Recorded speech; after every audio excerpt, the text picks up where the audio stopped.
بسم اللہ الرحمن الرحیم۔ اللہ کے نام سے شروع جو نہایت مہربان رحم کرنے والا۔ رمضان المبارک کے مہینے میں ہمیں کیا خاص اعمال اختیار کرنے چاہیے تاکہ ہم سے ہمارا روٹھا ہوا رب راضی ہو۔ آپ سب کی خدمت میں چند اعمال پیش کیے جاتے ہیں، اس پر عمل کرنے سے آپ اللہ تعالیٰ کے محبوب بندیوں کی فرصت میں شامل ہو سکتے ہیں۔ بس تھوڑی سی ہمت کی ضرورت ہے۔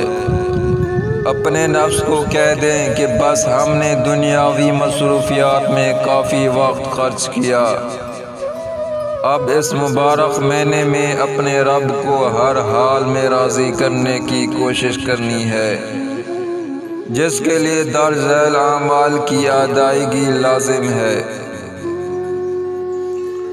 ابھی سے عزم کریں کہ مجھے اپنے اللہ سے تعلق جوڑنا ہے، اپنے رب کی عبادت کرنی ہے۔ چھوڑ دیں یہ سستی، رات کو فضولیات اور زیادہ نیند میں نہ گزاریں۔ آپ یقین کریں جس نے تہجد کی نماز اور اپنے رب سے مناجات، سرگوشی اور دعاؤں کا مزہ لیا ہے، وہ تہجد کی نماز کے لیے سب نفسانی خواہشات قربان کر دیتے ہیں۔ اللہ تعالیٰ اپنے محبوب بندوں اور بندیوں کے بارے میں فرماتے ہیں، وَالَّذِينَ يُبِيتُونَ لِرَبِّهِمْ سُجَّدًا وَقِيَامًا۔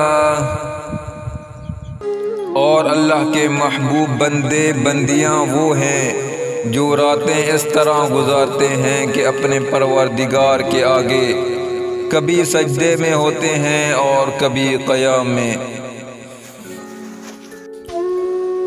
اس دنیا کی زندگی کے مصروفیات کبھی ختم نہیں ہونے والے جب تک آپ ہمت کر کے اپنے رب کی رضا کی خاطر کچھ کمی نہ لائیں۔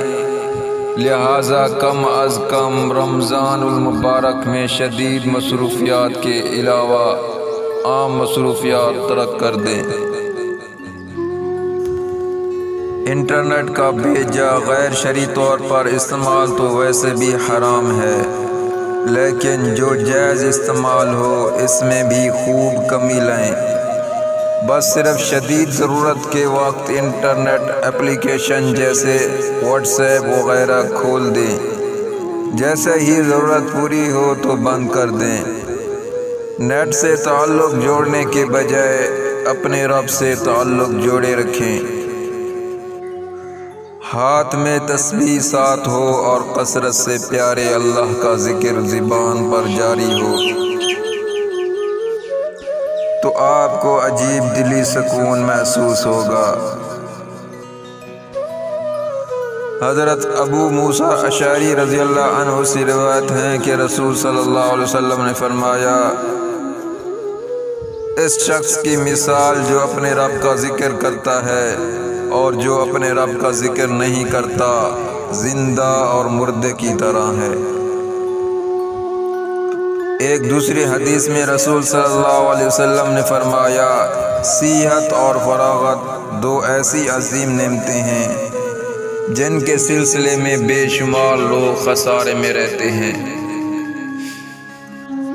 اس لیے بعد میں پچھتانے سے یہ بہتر ہے کہ انسان آج ہی قدر کر لے اور انٹرنیٹ میں لگے رہنے سے اپنا قیمتی وقت کبھی بھی ضائع نہ کریں۔ فضول چیزوں اور فضول گپ شپ میں ہرگز وقت ضائع نہ کریں۔ رمضان میں بعض بدقسمت لوگ فلم، ڈرامہ، کھیل، ویڈیو گیم یا دوستوں کے ساتھ فضول گپ شپ اور رات دیر تک ڈھلنے میں ٹائم پاس کرنے کے لیے وقت ضائع کرتے ہیں۔ یہ بہت بدقسمتی کی بات ہے اور ایسے ہی لوگوں کے لیے ایک طویل حدیث میں بد دعا بھی کی گئی ہے۔ حضرت مالک بن حویرث رضی اللہ عنہ بیان کرتے ہیں کہ رسول صلی اللہ علیہ وسلم ممبر پر تشریف لے گئے۔ جب پہلی سیڑھی پر قدم رکھا تو فرمایا آمین، پھر دوسری سیڑھی پر قدم رکھا تو فرمایا آمین، پھر تیسری سیڑھی پر قدم رکھا تو فرمایا آمین، پھر اس کی وضاحت کرتے ہوئے فرمایا میرے پاس حضرت جبرائیل علیہ السلام تشریف لائے اور کہنے لگے اے محمد صلی اللہ علیہ وسلم، جو شخص رمضان کا مہینہ پالے اور اس کی مغفرت نہ ہو اللہ تعالیٰ اسے رسوا کرے۔ میں نے کہا آمین۔ اس وجہ سے روز قیامت کو انسان وقت ضائع کرنے پر بطور افسوس کہے گا ربنا ابصرنا وسمعنا فارجعنا نعمل صالحا انا موقنون۔ اے ہمارے رب، بس اب ہماری آنکھیں اور کان کھل گئے اور سب معلوم ہو گیا کہ جو حکم آپ نے دیا تھا وہ سب حق تھا، سو ہم کو دنیا میں پھر بھیج دیجئے، ہم جا کر نیک اعمال کریں گے۔ ہمیں پورا یقین آ گیا